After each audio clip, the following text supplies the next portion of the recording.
A health alert this morning about a chemical used in rocket fuel that's turning up in our food supply. It's called perchlorate, and while most Americans have probably never even heard of it, millions of us have been exposed to it through our food and drinking water. And this week, Congress held hearings to determine just how dangerous it is to our health. ABC's Stephanie Tsai has more.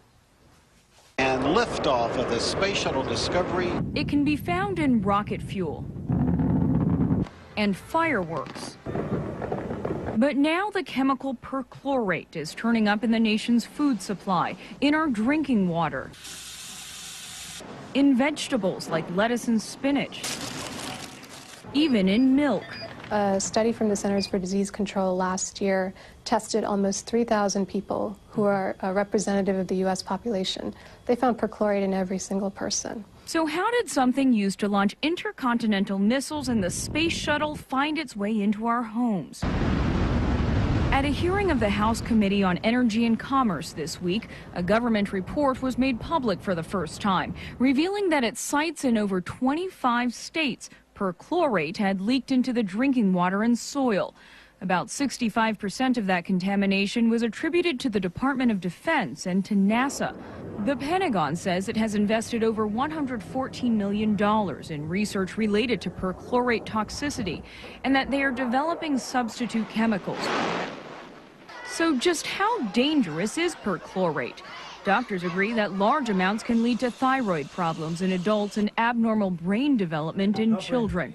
But the jury is still out as to how much damage smaller amounts can inflict. The developing fetus can have severe inhibition of brain development as a result of perchlorate intake by the mother through drinking water or through breast milk.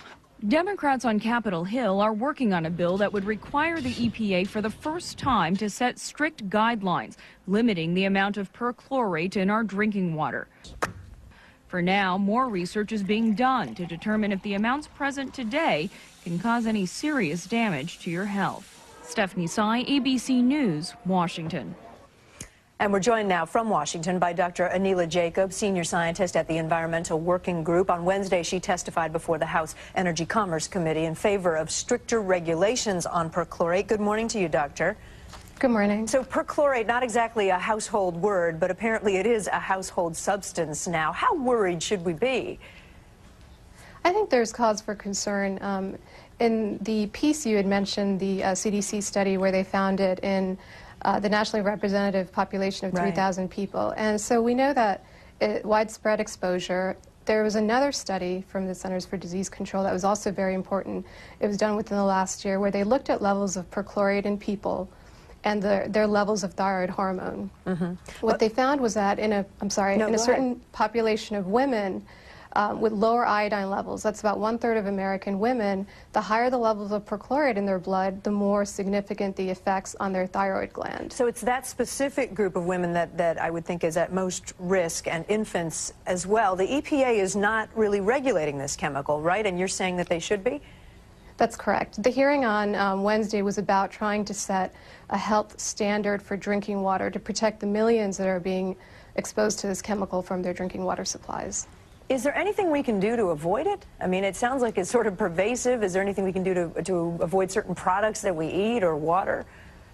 Well, I think the first thing you can do is call your local water company, find out if they've tested for perchlorate.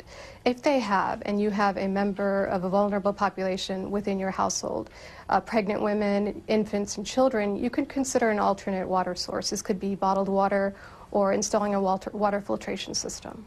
Dr. Anila Jacob, we'll keep watching it. Thank you so much.